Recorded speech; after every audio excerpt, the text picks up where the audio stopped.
Selamat malam para pendengar setia di seluruh Indonesia di Dongeng Aki Rukman. Selamat mendengarkan dan tetap merdeka. Assalamualaikum warahmatullahi wabarakatuh. Bismillahirrahmanirrahim. Innal hamdalillah usolli wa usollimu ala rasulillah wa ala alihi wa sahbihi wa mawalah. Asyhadu an la ilaha illallah wahdahu la syarikalah wa asyhadu anna Muhammadan abduhu wa rasuluhu alladzi la nabiyya ba'dah. Amma ba'du. Bapak Ibu dan kawan-kawan sekalian, selamat malam and sampurasun. Malam ini kita akan melanjutkan cerita yang kemarin tentang membludaknya vasektomi. Pertanyaan berikutnya adalah, apakah betul itu ada kaitan dengan programnya Gubernur Jabar tentang bansos? Bahwa orang yang menerima bansos itu akan divasektomi. Begitulah kira-kira seperti itu. Ya. Aki tidak yakin dan Aki belum mendapat informasi tentang itu. Tapi kan betul Ki itu diberi uang, pulangnya itu. Oh betul. Dan itu bukan baru sekarang. Diberi uangnya itu kurang lebih mulai tahun 80-an. Ya. Bahwa ada yang disebut yadu, biaya hidup. Untuk mengikuti aturan-aturan teknis medis setelah divasektomi. Begitu. Kan begini. Yang pertama, tidak boleh kena air selama 3 hari. Itu kan tukang macul, orang yang mencangkul, ya, yang kuli nyangkul itu biasanya kan bisa kena air tuh. Makanya dia diberhentikan dulu 3 hari dan diberilah biaya hidupnya. Biaya hidupnya macam-macam.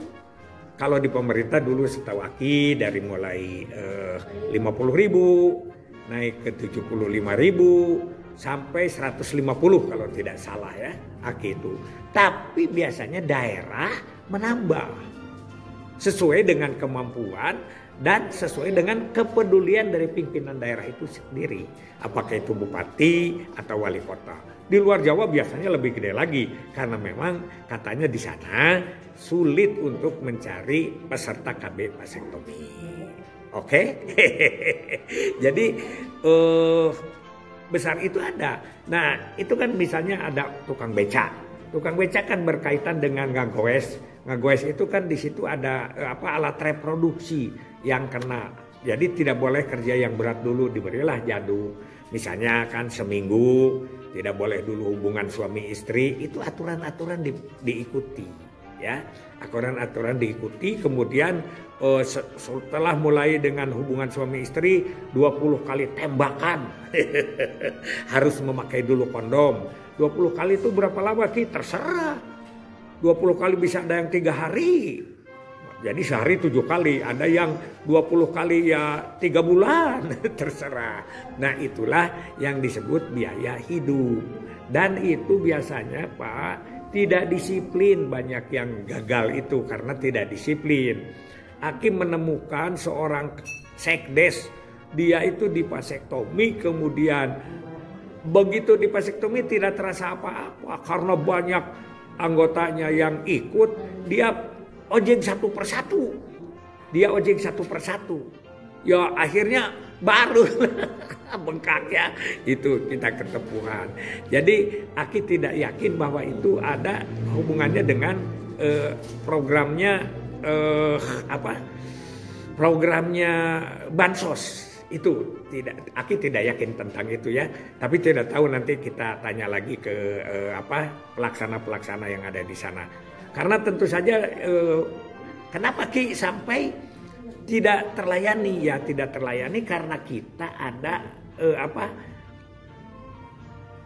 fatwa dari ulama. Fatwa dari ulamanya itu tidak boleh diprogramkan secara umum. Dulu Aki juga repot. Waktu di Jawa Barat ya, kita punya target akseptor baru atau peserta KB baru itu 1,5 juta. 1,5 juta, coba bayangin, setahun seluruh Jawa Barat. Pernah gitu. Jawa Tengah cuma 800.000. Jawa Timur cuma 1 juta, kita 1,5 juta. Dan dari 1,5 juta itu ada PPM, perkiraan permintaan masyarakat tentang vasektomi. Pemerintah menyediakan uangnya untuk 6.000 orang. 6.000. Jadi dari 1,5 juta itu hanya 6.000 yang disiapkannya itu. Nah, tapi yang 6.000 juga saat itu tidak keserap semua. Ya, jadi hanya 3.800 lah. Itu pun sudah bagus 3.800 itu. Karena Aki bulan Maret datang ke Jabar itu baru 150 saat itu. Sedangkan kita digenyot ke sana dengan berbagai taktik. Yang lucu adalah si biaya operasionalnya tidak ada. Ada juga biaya paket untuk pelayanannya. Kan lucu, memangnya orang tidak disosialisasi dulu. Nah, ini yang sering mereka melakukan gerakan-gerakan, ya, gerakan-gerakan sosialisasinya, bukan gerakan untuk pelayanannya. Misalnya di Cianjur, waktu Aki di Cianjur hanya 3 bulan. Yaitu dengan Kang Dedi Setiabudi, ya, yaitu Kabid KB-nya. Di situ, Garma. Kalau orang lain namanya refreshing, ada lagi macam-macam. Di situ Garma namanya garapan bersama. Dokter Soleh. Jadi dibawa ke tempat-tempat itu, dilayani di tempat permintaan itu, tidak dikumpul-kumpul saat itu, ya, karena kita melatih dokter juga. Tahun 2010 itu kan semuanya, ya, tapi bukan untuk vasektomi aja, dengan yang lain itu 4.400 dokter bidan dan tim, ya, itu untuk semua jenis kontrasepsi. Itu kita itu mengadakan pelayanan. Dan kemudian yang namanya insentif untuk orang ber-KB itu bukan di negara kita saja. Di negara orang lain dari sejarah-sejarah ber-KB itu diantaranya begitu. Memberikan fasilitas, kemudahan, insentif, reputasi kepada para peserta KB itu di mana-mana itu.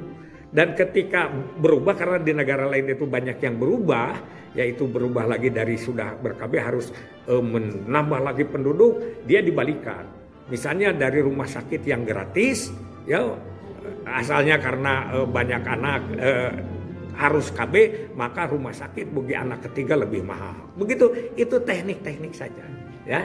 Nah, berkaitan dengan Kang Deddy Mulyadi, ini adalah sudah sejak tahun 2010 beliau, Aki pulang dari Cina dengan Pak Ade, waktu itu studi banding, lapor sama beliau membuat perbub yang berkaitan dengan bansos. Pikiran Pak Deddy waktu itu adalah kita kan mengurus rakyat.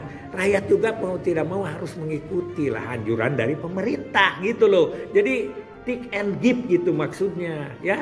Dan juga terutama kepada pegawai negeri waktu itu. Kalau yang mau naik jabatan, misalnya anak sudah lebih dari 3, tidak sembarangan. Aki juga tahu. Perbubnya itu Pak Asep tuh, Cianjur, Purwakarta yang tahu. Ya, beliau adalah sekdisnya, yaitu sekarang udah pensiun, tahu. Jadi begitu. Nah, Aki juga tidak berkampanye ramai gitu. Dibalik permintaan masyarakat dan minta kita membuat motivator handal. Ya, jadi yang mengajak itu dari mereka, oleh mereka. Siapa yang motivator handal? Ya tentu saja yang sudah vasektomi. Siapa KI yang bagus untuk KB? Ya bukan pemerintah, bukan. Orang yang sudah ber-KB. Karena itu berdasarkan pengalamannya dia. Dari situlah yang disebut KIE, rasa dan hati dan rasa. Nah, ada apresiasi dari Aki. Yaitu apresiasinya apa? Apresiasinya bagi yang pemenang terbanyak 2010-2011, yaitu diberikan hadiah umroh. Bukan hadiah lah, semacam apresiasi, karena tidak mungkin. Pada umumnya tidak mau umrohnya, maunya beli motor gitu. Biaya umroh mah nggak usah karena memang mereka itu adalah orang kecil. Tapi dipaksakan kan itu program. Aki bekerja sama karena pemenang pernama itu adalah dari Banjar, Pak Mamat, ya. Itu Aki kerjasama dengan Pak Dr. Sutrisno, ya, dokter yang jadi bupati. Kemudian Kabupaten Bandung waktu itu Pak Obar, yaitu Pak Adang tahun 2011-nya. Tidak bisa diganti dengan yang lain. Itu apresiasi kepada orang-orang yang mengajak dan berhasil. Ya, mengajaknya tidak dipaksa. Nah, jadi sekali lagi kita ikuti apa anjuran dari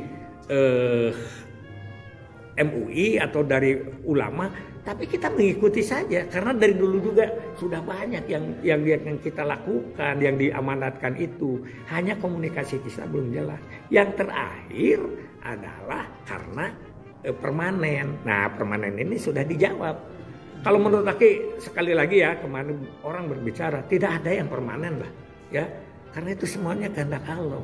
Berapa ribu lah atau ratus ribu lah orang yang KB-nya itu gagal karena terus saja evolution, makanya gagal karena Allah yang menghendaki, tidak demikian. Apalagi vasektomi juga begitu.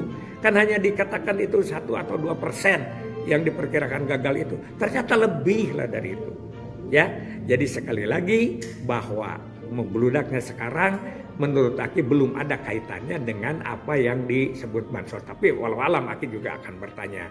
Hanya itu adalah biaya hidup untuk mengikuti prosedur medis selama dia belum bisa bekerja dengan baik. Itu kan sama dengan Pak Dedi, kalau orang diusir kayak gitu diberi duit gitu ya.